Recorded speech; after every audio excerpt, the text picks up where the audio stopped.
What do leaked U.S. intelligence reports say? Here is a quick guide. Leak or hack? Information or disinformation? A coup for Russia or a ploy by the United States? Days after U.S. intelligence documents, some marked top secret, were found circulating on social media, questions remain about how dozens of pages from Pentagon briefings became public and how much stock to put in them. Here is what we know about the documents. Yes, officials say at least, for the most part. U.S. officials are alarmed at the exposure of secret information, and the Federal Bureau of Investigation is working to determine the source of the leak. Some of the documents appear to have been altered, officials say. It is unclear who doctored the reports or why they did so. Whatever the reason, some of the material, military analysts say, overstates American estimates of Ukrainian war dead and understates how many Russian troops have been killed since Moscow's invasion of its neighbor last year. The evidence that this is a leak, and not a hack, appears strong. The material may be popping up whack-a-mole style on platforms like Twitter, 4chan and the Telegram messaging app, to say nothing of a Discord channel dedicated to the video game Minecraft. But what is being circulated are photographs of printed briefing reports. That may not seem like much to go on,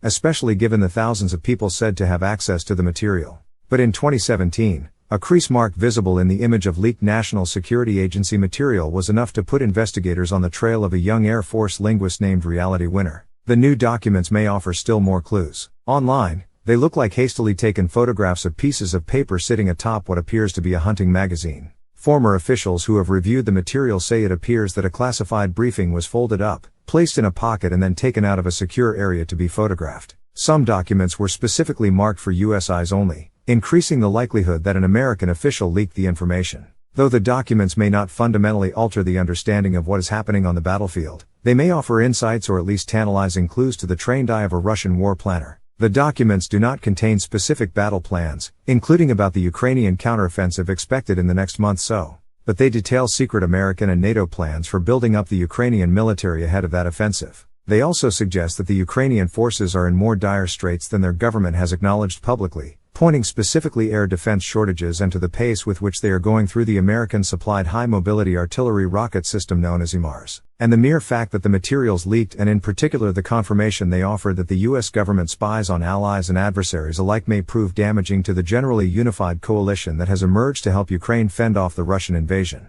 On the battlefield, however, some Ukrainian soldiers seemed inclined to chalk it up as just war in another form.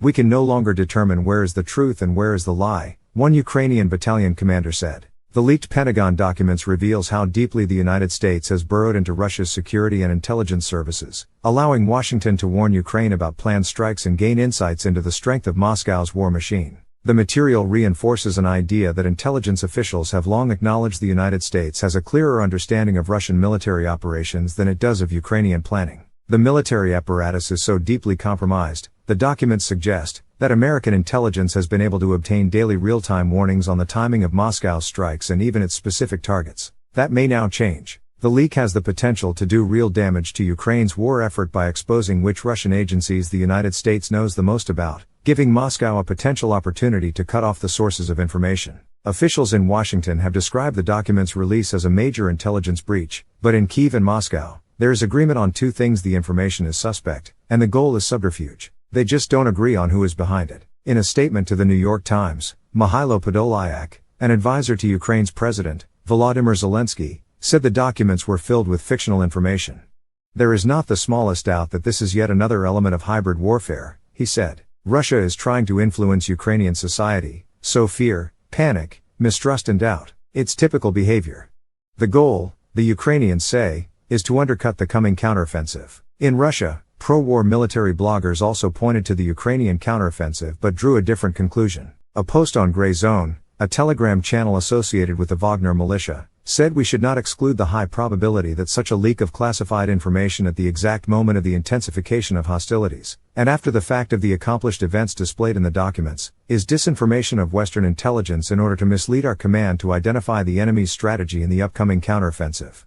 In other Russian Telegram channels, prominent voices say the original documents showed higher Russian losses, part of a Western influence operation intended to instill poor morale in Russia and Russian forces, according to the head of a British firm that tracks disinformation. The leak appears to go well beyond classified material on Ukraine. Security analysts who have reviewed the documents on social media sites say the growing trove also includes sensitive briefing material on Canada, China, Israel, and South Korea, In addition to the Indo-Pacific Military Theater and the Middle East, among the disclosures reporting was contributed by Helene Cooper, Eric Schmidt, Julian E. Barnes, Thomas Gibbons Neff, Michael Schwartz, and Ivan Nechepryenko.